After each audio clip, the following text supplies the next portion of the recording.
जंगल में ससुराल। ये कहानी शुरू होती है स्वीटी के घर से। मुंबई में स्वीटी अपने पति और बेटी के साथ रहती थी। रात को काम से स्वीटी अपने घर लौटती है और अपने घर की बंद लाइट्स को ऑन करती है। कितनी शांति है यहाँ, घर आकर चैन आ जाता है, वरना बुटीक की ये रोज रोज की झिकझिक। स्वीटी आराम से कॉफी बनाकर टीवी देखते हुए कॉफी का मजा ले रही थी कि उसे कुछ ध्यान आता है। हे भगवान, आधे घंटे से ऊपर हो गए।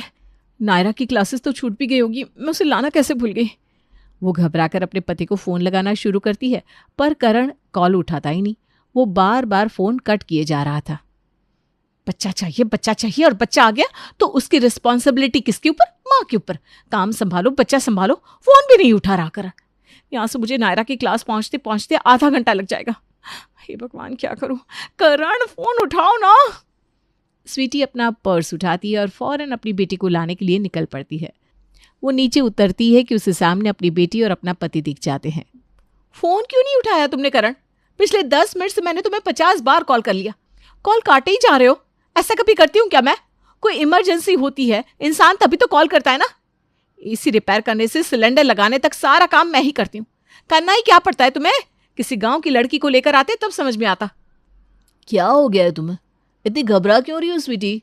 मेरा फ़ोन नायरा के पास था, तब से ये मेरे फ़ोन पर गेम खेल रही है। तुमने मम्मी का कॉल कट कर दिया नायरा, सो बैड। ये तो बच्ची है, तुम्हारी कोई रिस्पॉन्सिबिलिटी है कि नहीं? मेरी रिस्पॉन्सिबिलिटी है, इसलिए अपने ऑफिस के बाद हमेशा मैं जाकर नायरा के ट्यूशन में एक बार चेक कर लेता हूँ कि तुमने उसे पिक किया कि नहीं। और ऐसे ही मैं जब आज गया तो नायरा वहाँ बैठी तुम्हारा इंतज़ार कर रही थी।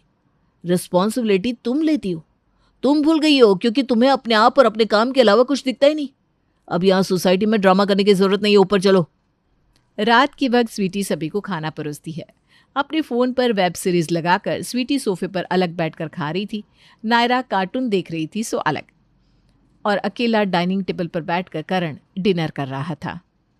क्या लाइफ है, ये घर में 3 ही लोग हैं, वो भी अलग अलग खाना खाते हैं।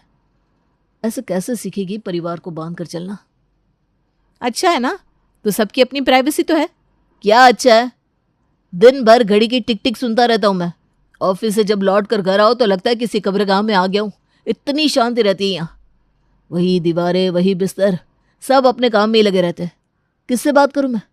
घर तो वो होता है जहाँ दरवाजे पर बैठी माँ तुम्हारा इंतजार कर रही हो, जहाँ बहनें देखते ही पूछे क्या लेकर आए हो भैया, जहाँ भाई कंधे पर हाथ रखकर हालचाल पूछे। अरे तो कर लेते किसी गांव की लड़की से शादी, तुम्हें ही शहर की लड़की चाहिए थी ना। मुझे शहर की लड़की नहीं चाहिए थी, मुझे तुम चाहिए थी।